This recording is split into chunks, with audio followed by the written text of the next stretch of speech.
You know that feeling when you walk into an old shop and the air just feels different, thicker, like it's holding its breath, keeping secrets in the dust between the shelves.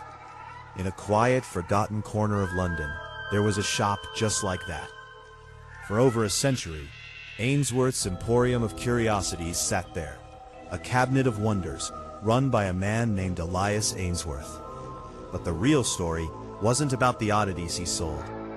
It was about the one item he never ever would. A single, ordinary-looking pocket watch, and the chilling rule that guarded it. Do not touch the watch. Do not ask for the watch. The watch is not for you.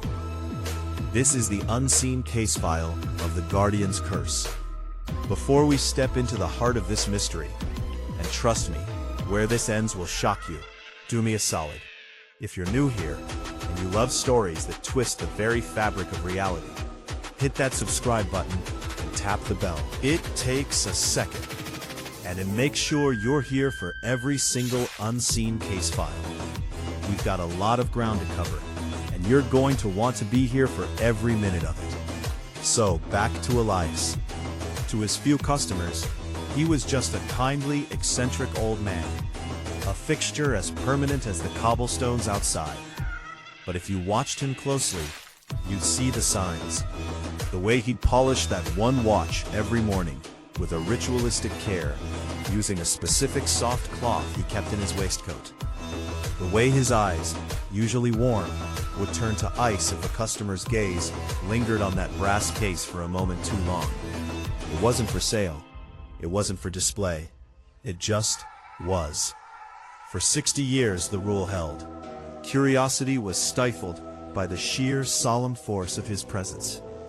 That is, until one damp Tuesday evening, when a young American student named Leo walked in. Leo was a history major from Chicago, brash, skeptical, and fascinated by Victorian oddities. He saw the watch. He saw a challenge. He asked about it. Elias's face didn't just harden, it seemed to collapse inward. "Sir," he said, his voice cracking like thin ice, "that timepiece is not part of the collection. Please, browse elsewhere." But a prohibition is just a dare to the right kind of person.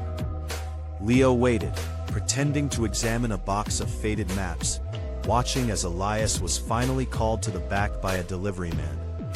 The shop fell into a deep silence, broken only by the slow, heavy tick of a grandfather clock in the corner. The watch sat on its velvet cushion, gleaming under the lamplight.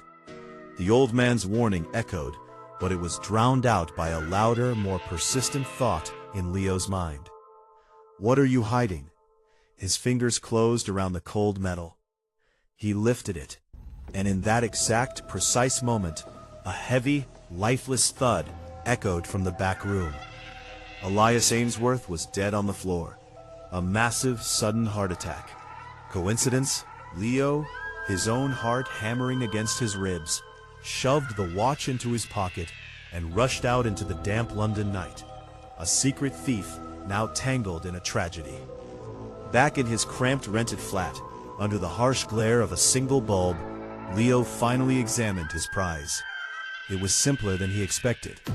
Worn brass, a plain white face, the hands frozen at 1 minute to midnight. And on the back, a tiny, exquisite engraving, an hourglass with wings. He tried to wind the crown. Nothing. He shook it gently, and then the second hand shuddered. It moved one single jarring notch forward to midnight, and the world stopped. Not in a metaphorical way. Literally.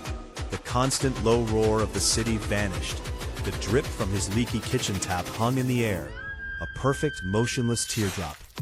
He ran to the window. On the street below, a man was frozen mid-stride, 1 foot hovering above the wet pavement.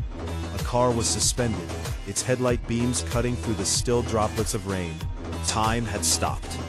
Everywhere but in this room, with him and the watch. His breath fogged the cold glass. The watch in his palm grew warm, pulsing with a faint, golden light that seemed to sync with the frantic rhythm of his own pulse. In that moment of profound and utter silence, he understood. He hadn't stolen a watch, he had inherited a prison. What followed was a slow, agonizing education. The watch was not a toy, it was an anchor. Its keeper was the warden.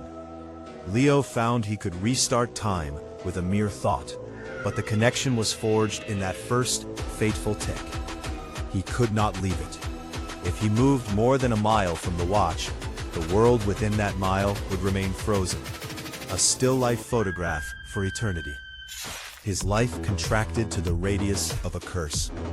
He returned to the shop, now his by a twisted fate, and took up the lonely vigil. He became the new keeper of curiosities, and the one curiosity no one could ever see. Years passed. He aged, but slowly. So slowly it was a form of torture, watching friends, the few he dared make, grow old and die, while he remained, a young man growing gradually older in a shop that never changed. He finally understood the profound sorrow in Elias Ainsworth's eyes. It wasn't secrecy. It was the weight of eternal, solitary guardianship. But here is where the case file deepens, and where the true cosmic chill sets in. In his endless captive hours, Leo became a scholar of his own prison. He traced the winged hourglass symbol through obscure texts and coded diaries. It led him to the private journals of an 18th century inventor and mystic, a man named Alistair Wren. Wren wrote not of magic, but of engineering. He theorized about the temporal architecture of reality and the necessary pins that had to be placed at certain harmonic points to prevent what he called the Great Unraveling. His description of one such pin matched the watch exactly. This was no accidental curse. This was a manufactured device, a deliberate placed object, which means it was made. And if it was made for a reason. And if there is one anchor holding our slice of time in place, what is it anchoring us against? Are there other keepers in other forgotten shops, in cities around the world, all holding their breath, all polishing their anchors, all waiting? And what happens if one of them ever fails?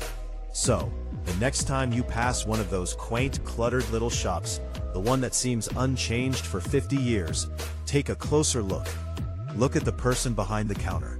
Do their eyes hold the gentle warmth of a shopkeeper, or the weary, timeless vigilance of a warden? The unseen case file on Ainsworth's Emporium remains open, and its final page may never be written.